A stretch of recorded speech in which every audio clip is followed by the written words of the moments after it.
ஸலாமு அலைக்கும். ஒரு சிறிய கிராமத்தில் பசுமையின் நடுவே ஒரு சிறு குடும்பம் வாழ்ந்து வந்தது. பைசல், அவனது மனைவி ஆயிஷா, அவர்களது மகன் ஷஹீர். ஆனால் இந்த குடும்பத்தின் வாழ்க்கை எளிதாக இருக்கவில்லை. வறுமை அவர்களை எப்போதும் வேட்டையாடியது.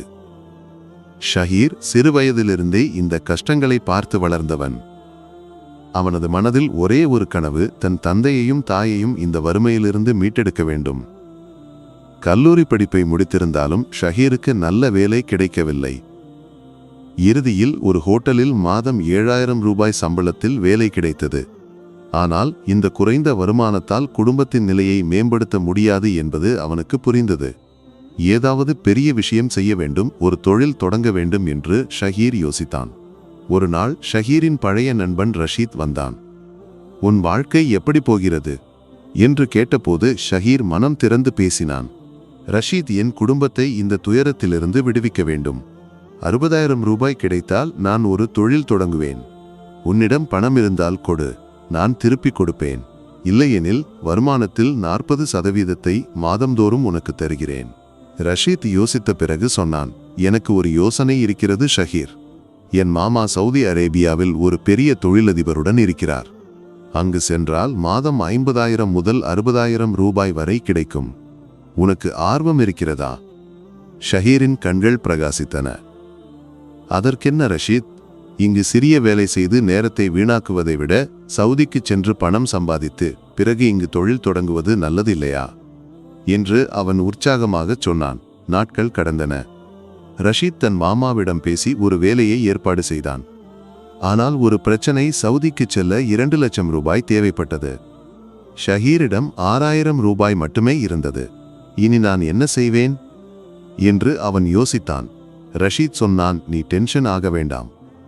மீதி பணத்தை நான் ஏற்பாடு செய்கிறேன். நீ சென்று சம்பாதித்து திருப்பி கொடுத்தால் போதும்.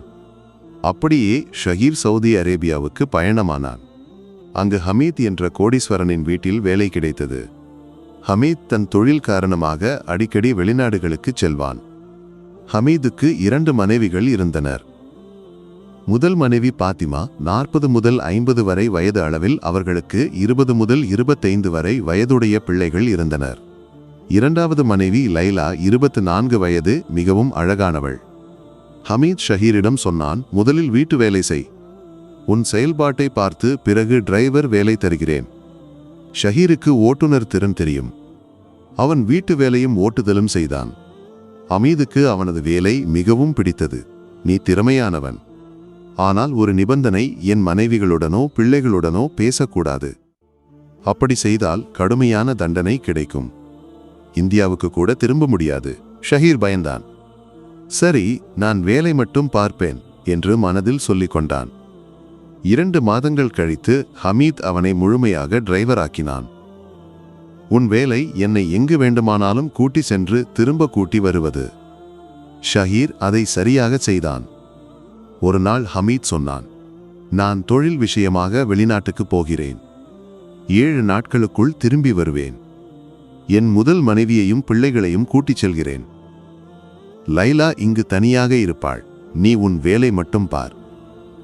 அவளுடன் பேசினால் பெரிய பிரச்சனையாகும். ஷஹீர் தலையசைத்தான். வீட்டில் இப்போது ஷஹீரும் லைலாவும் மட்டுமே. முதல் நாள் லைலா அவனை பார்த்து புன்னகைத்தாள். ஷஹீர் பேசாமல் வேலை செய்தான். இரவு உணவு சாப்பிடும்போது லைலா மீண்டும் புன்னகைத்தாள். ஷஹீர் ஒரு சிறு புன்னகை திருப்பி, ஆனால் ஒன்றும் பேசாமல் போய் தூங்கினான். அன்று இரவு லைலா அவனது அறைக்கு வந்து அவனது கையை பிடித்தாள். ஷஹீர் அதிர்ந்து கையை உருவி வேகமாக வெளியே ஓடினான். அவனுக்கு தூக்கம் வரவில்லை. லைலாவுக்கும் தூங்க முடியவில்லை. காலையில் லைலா கேட்டாள், உன் கண்கள் சிவந்திருக்கின்றன, நீ தூங்கவில்லையா? இல்லை, நான் தூங்கவில்லை. உன் கண்களும் அப்படித்தானே என்று ஷஹீர் தயங்கி தயங்கி சொன்னான். லைலா சொன்னாள், நீ ஏன் இப்படி பேசாமல் இருக்கிறாய்? என்னுடன் பேசு. இங்கு எனக்கு யாரும் துணையில்லை. என் முதலாளி கண்டிப்பாக சொல்லியிருக்கிறார், யாருடனும் பேசக்கூடாது என்று ஷஹீர் சொன்னான். ஆனால் அவனது மனதில் ஒரு கேள்வி எழுந்தது. லைலா, ஒரு விஷயம் கேட்கலாமா? உனக்கு 24 வயதுதான், ஹமீதுக்கு 55 வயது. உன் திருமணம் எப்படி நடந்தது? லைலாவின் முகம் வாடியது. ஒரு நிமிடம் மௌனமாக இருந்த பிறகு அவள் மெதுவாகச் சொன்னாள், நான் ஒரு ஏழை குடும்பத்தில் பிறந்தவள். என் தந்தை ஹமீதிடம் நிறைய கடன் வாங்கியிருந்தார். வட்டி கூட கொடுக்க முடியாமல் அப்பா கஷ்டப்பட்டார். நான் 20 வயதாக இருக்கும்போது ஒரு ஹோட்டலில் வேலை செய்தேன். ஒரு நாள் ஹமீத் கடன் கேட்டு எங்கள் வீட்டுக்கு வந்தார்.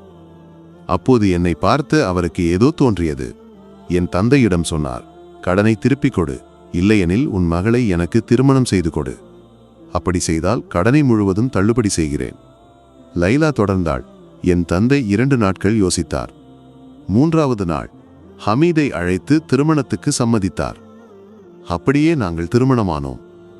ஆனால் ஹமீதின் முதல் மனைவி பாத்திமாவுக்கு நான் மனைவி என்று தெரியாது. அவர்கள் என்னை ஒரு வேலைக்காரியாகத்தான் பார்க்கிறார்கள். நாங்கள் பதிவு திருமணம் கூட செய்யவில்லை. நான் இங்கு ஒரு வேலைக்காரியைப் போலத்தான் வாழ்கிறேன். ஷஹீர் அதிர்ந்தான். அப்படியானால் ஹமீத் உன்னை ஒரு வேலைக்காரியைப் போல வீட்டில் வைத்திருக்கிறாரா என்று கேட்டான்.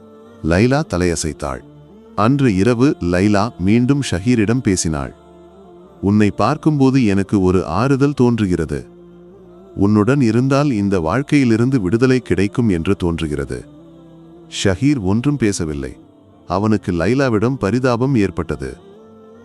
அன்று இரவு அவர்கள் இருவருக்கும் இடையே உடல் ரீதியான நெருக்கம் ஏற்பட்டது. மறுநாள் இருவருக்கும் ஒரு விலகல் தோன்றினாலும் படிப்படியாக இயல்பாக நடந்து கொள்ளத் தொடங்கினர். 4 நாட்கள் கழித்து அவர்களுக்கிடையேயான பிணைப்பு மேலும் வலுவடைந்தது. லைலா சொன்னாள், இனி 2 நாட்கள் மட்டுமே உள்ளன. ஹமீத் திரும்பி வந்து விடுவார். இதை அவர் அறிந்தால் நம் நிலை மோசமாகும். எனக்கு ஒரு யோசனை இருக்கிறது, கேட்பாயா? ஷஹீர் குழம்பினான். என்ன உன் யோசனை? லைலா சொன்னாள். நாம் இந்தியாவுக்கு போகலாம். உன்னை திருமணம் செய்து கொண்டு அங்கு வாழ்வேன். எனக்கு இங்கிருந்து விடுதலை வேண்டும். ஷஹீர் பயந்தான். இது சரியாகுமா? ஹமீதுக்கு இது தெரிந்தால் என் உயிர் கூட போகும். நான் கடன் வாங்கித்தான் இங்கு வந்தேன். இந்தியாவுக்கு திரும்பினால் என்ன செய்வேன்? லைலா ஆறுதல் அளித்தாள். உனக்கு ஒன்றும் ஆகாது. ஹமீத் என்னை ஒரு வேலைக்காரியைப் போல வைத்திருக்கிறார். இது நீதிமன்றத்துக்கு சென்றால் அவர்தான் பிரச்சனையில் மாட்டுவார். நாம் வீட்டிலுள்ள தங்க நகைகளையும் சில முக்கிய ஆவணங்களையும் எடுத்துக்கொண்டு போகலாம். அதை வைத்து புதிய வாழ்க்கையை தொடங்கலாம். அவர்கள் ஒரு கடிதம் எழுதினர். லைலா எழுதினாள், நான் லைலா ஷஹீருடன் இந்தியாவுக்கு போகிறேன். நாங்கள் திருமணம் செய்து கொள்வோம். நீ என்னை ஒரு வேலைக்காரியைப் போல வைத்திருந்தாய். இது நீதிமன்றத்துக்கு சென்றால் உனக்கு பெரிய தண்டனை கிடைக்கும். அவர்கள் வீட்டிலுள்ள தங்க நகைகளையும் ஹமீதின் தொழிலுடன் தொடர்புடைய சில முக்கிய ஆவணங்களையும் எடுத்துக்கொண்டு இந்தியாவுக்கு தப்பினர். ஹமீத் திரும்பி வந்தபோது வீடு பூட்டிய நிலையில் இருந்தது. முதலில் லைலா ஷாப்பிங்குக்கு போயிருக்கலாம் என்று நினைத்தார். ஆனால் அவளது தொலைபேசி ஆஃப் செய்யப்பட்டிருந்தது. 3 மணி நேரம் கழித்து அவர் வீட்டின் பூட்டை உடைத்து உள்ளே சென்றார். அங்கு கடிதத்தை கண்டார். அதை படித்தபோது ஹமீதின் கைகள் நடுங்கின. லைலா சொன்னது உண்மை என்று அவருக்கு தெரியும். நீதிமன்றத்துக்கு சென்றால் தனக்குத்தான் தோல்வி. ஹமீத் தன் முதல் மனைவி பாத்திமாவிடம் சொன்னார். லைலா போய்விட்டாள்.